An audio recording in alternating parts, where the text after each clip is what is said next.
South Africa के खिलाफ पहला मुकाबला हारने के बाद टीम इंडिया दूसरे मुकाबले में हिसाब बराबर करने के इरादे से मैदान में उतर चुकी है, जहां भारतीय बल्लेबाजों ने पहली पारी में ऋषभ और राहुल की शानदार बल्लेबाजी और अंत में शार्दुल ठाकुर की जुझारू पारी की बदौलत कई दफा मुकाबले में पिछड़ने के बावजूद भारत ने दूसरे मुकाबले में की है शानदार वापसी और खुद को दिया जीतने का एक सुनहरा मौका। भारत और साउथ अफ्रीका के बीच 3 मैचों की एक दिवसीय सीरीज का दूसरा मुकाबला पार्ल में जारी है, जहां आज बोलैंड पार्क में टीम इंडिया के कप्तान केएल राहुल ने टॉस जीतकर पहले बल्लेबाजी करने का फैसला किया और सभी की उम्मीदों के विपरीत भारतीय टीम इस मुकाबले में बिना किसी बदलाव के उतरी। उधर दक्षिण अफ्रीका की टीम ने मार्को यानसेन की जगह एक नए तेज गेंदबाज को जगह दी। टॉस जीतकर भारत की धमाकेदार शुरुआत रही। पहले मैच की तरह दूसरे मुकाबले में भी शिखर धवन शानदार लय में दिखाई दिए। गब्बर ने आते ही दूसरे ओवर में 2 चौके जड़कर अपने इंटेंट साफ कर दिए। दूसरे एंड से कप्तान राहुल ने संभल कर खेलना शुरू किया। राहुल ने भी चौथे ओवर में अपनी पारी का पहला चौका जड़ा, लेकिन फिर 5वीं ओवर की पहली गेंद पर केएल राहुल को एक बड़ा जीवनदान मिल गया। एंगिडी के ओवर में मलान से राहुल का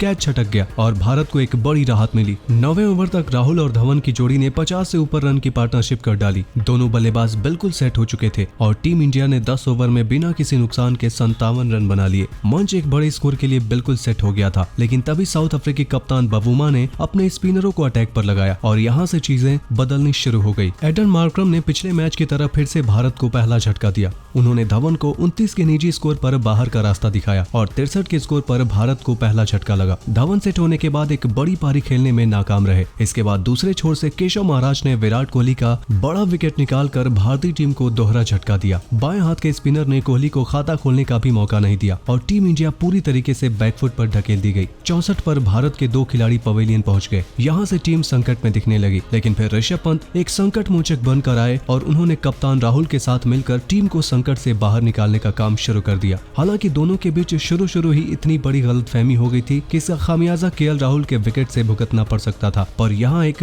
बड़ा खतरा टल गया। इसके बाद फिर दोनों बल्लेबाजों ने धीरे धीरे खुलकर खेलना शुरू किया। पंत और राहुल दोनों ने मोर्चा संभालते हुए अफ्रीकी गेंदबाजों पर हमला करना शुरू किया। बीच बीच में चौके छक्के भी दोनों एंड से देखने को मिले और भारतीय टीम ने 20 ओवर में 100 रन के आंकड़े को पार कर लिया। इस दौरान ऋषभ पंत ने खतरनाक अंदाज में बल्लेबाजी करते हुए सिर्फ 43 गेंदों पर 6 चौके और 1 छक्का लगाकर ताबड़तोड़ अंदाज से अर्धशतक जड़ दिया। बाएं हाथ के इस बल्लेबाज ने अफ्रीकी गेंदबाजों की जमकर धज्जियां उड़ा दी और ग्राउंड के चारों कोने में चौके छक्कों की बरसात कर दी। दूसरे छोर से केएल राहुल ने भी 72 गेंदों में अपनी 50 पूरी कर ली। देखते ही देखते दोनों खिलाड़ियों ने 29 ओवर तक 100 रन की पार्टनरशिप भी पूरी कर ली और दोनों ने भारत को लगे शुरुआती झटकों से बाहर निकाल दिया। टीम इंडिया यहाँ से एक बड़े स्कोर की तरफ बढ़ती हुई दिखाई देने लगी, लेकिन फिर अफ्रीकी टीम ने एक बार फिर मुकाबले में वापसी की। 32वें ओवर में मगाला ने कप्तान राहुल की पारी 55 रनों पर समाप्त करके भारत को एक बड़ा झटका दे दिया। 179 पर टीम को तीसरा झटका लगा और ऋषभ राहुल की 115 रनों की बड़ी पार्टनरशिप का भी अंत हो गया। फिर इसके अगले ओवर में तबरेज शमसी ने एक फ्लाइटेन गेंद पर ऋषभ पंत को ललचा कर आउट कर दिया। ऋषभ एक बड़ा शॉट मारने के चक्कर में 85 के निजी स्कोर पर अपना विकेट गंवा बैठे और सिर्फ 4 रनों के अंतराल पर भारत को 2 बड़े झटके लग गए। दोनों सेट बल्लेबाज पवेलियन पहुंच गए और 34वें ओवर में 2 नए बल्लेबाजों पर रिबिल्ड करने की जिम्मेदारी आ गई। वेंकटेश और श्रेयस अय्यर ने इसके बाद मिलकर भारत का स्कोर 200 के पार पहुंचाया, लेकिन फिर श्रेयस अय्यर भी शमसी की एक घूमती गेंद पर चकमा खा गए और 11 रन बनाकर श्रेयस भी ज्यादा देर तक विकेट पर नहीं टिक सके। 40 ओवर से पहले 207 रनों पर भारत की आधी टीम पवेलियन पहुंच गई। आखिरी 10 ओवर में एक तरफ युवा वेंकटेश अय्यर तो वहीं दूसरी तरफ पिछले मैच में हाफ सेंचुरी जड़ने वाले शार्दुल ठाकुर क्रीज पर मौजूद थे और इन दोनों खिलाड़ियों पर भारत को एक ऐसे स्कोर तक ले जाने की जिम्मेदारी थी जहां से मेजबानों पर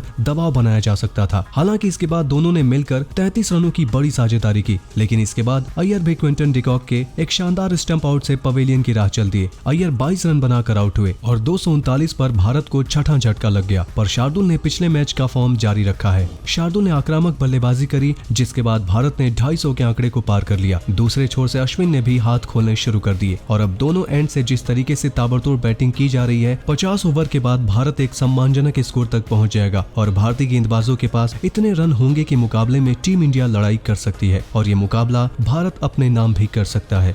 आप सभी को क्या लगता है, कौन सी टीम इस मुकाबले में बाजी मारने में कामयाब रहेगी? अपनी राय हमें नीचे कमेंट बॉक्स में कमेंट करके जरूर बताइए और क्रिकेट से जुड़े ऐसे ही शानदार खबरों के लिए सब्सक्राइब करिए हमारे YouTube channel cricket in India को। वीडियो अच्छी हो तो इसे लाइक करें, शेयर करें और बेल आइकन को दबाना बिल्कुल ना भूलें।